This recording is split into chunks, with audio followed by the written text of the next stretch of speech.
ഇന്ന് ഞങ്ങൾക്ക് ഒരു നിക്കാഹിൻ്റെ സ്റ്റേജ് ഡെക്കോറായിരുന്നു സെറ്റ് ചെയ്ത് കൊടുക്കാനുള്ളത്. ലൊക്കേഷൻ വന്നിട്ട് താഴെ പൂക്കത്തായിരുന്നു. അപ്പോൾ ഇതെൻ്റെ ഒരു റെഗുലർ കസ്റ്റമർ അങ്ങനെ പറയാം, കാരണം ഇവരെ കെയർ ഓഫുള്ള എല്ലാ വർക്ക്സും എനിക്ക് തന്നെയാണ് തരുത്തുള്ളത്. അപ്പോൾ ഇതും അതുപോലെ ഒരു വൈറ്റ് ആൻഡ് ഗ്രീൻ കോംബോ വരുന്ന ഫ്ലവേഴ്സ് വെച്ചിട്ടുള്ള ഒരു ബോർഡ് ഇട്ടിട്ടുള്ള ഒരു ഡെക്കോറായിരുന്നു. വീടിൻ്റെ മുറ്റത്ത് തന്നെ സ്റ്റേജില്ലാണ്ടായിരുന്നു സെറ്റ് ചെയ്തിട്ടുള്ളത്. അപ്പോൾ ചില സ്ഥലത്ത് ഡെക്കോർ ചെയ്യാൻ പോയാൽ കേൾക്കുന്ന ചോദ്യമാണ്, ഇതെന്താ ഫ്ലവറിൽ ഇങ്ങനെ, ഫ്ലവർ കുറച്ച് പഴയതായ പോലെ ഇല്ലേ എന്നൊക്കെ.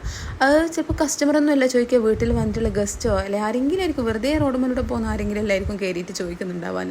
അപ്പോൾ ചെറിയ ചെറിയ ഇവൻ്റ് വർക്കുകൾ ചെയ്യുന്ന ആൾക്കാരെ സംബന്ധിച്ചിടത്തോളം ഓരോ വർക്കിനും പുതിയ പുതിയ പർച്ചേസ് സാധിക്കുന്ന കാര്യമല്ല. അപ്പോൾ നമ്മൾ ഫ്ലവർ പോയി പോകുന്നതിനനുസരിച്ചിട്ടാണ് ഫ്ലവർ മാറ്റിക്കൊണ്ടിരിക്കൽ. ഏറ്റവും ബെസ്റ്റായിട്ടുള്ളത് തന്നെയാണ് ഓരോ കസ്റ്റമർക്കും ചെയ്ത് കൊടുക്കാറുള്ളത്. അപ്പോൾ നമ്മളെ ഫൈനൽ ഔട്ട്പുട്ട് ഇങ്ങനെയാണ് വരുന്നത്. ഇതും നിങ്ങൾക്ക് ഇഷ്ടപ്പെട്ടെന്ന് വിചാരിക്കും. ഇഷ്ടപ്പെട്ട ലൈക്ക് ചെയ്യുക. അപ്പോൾ ഇതാ കസ്റ്റമർ നല്ല ഇറച്ചിച്ചോളം നന്നിട്ട് ട്രീറ്റ് ചെയ്ത് വിട്ടിട്ടുണ്ടായിരുന്നു. നിങ്ങൾക്കും ഇതുപോലെ എന്തെങ്കിലും ഇവൻ്റ് റിലേറ്റഡ് ആയിട്ടുള്ള എൻക്വയറീസ് ഉണ്ടെങ്കിൽ ജസ്റ്റ് ഫോളോ ചെയ്യുക, കമൻറ്റ് ചെയ്യുക.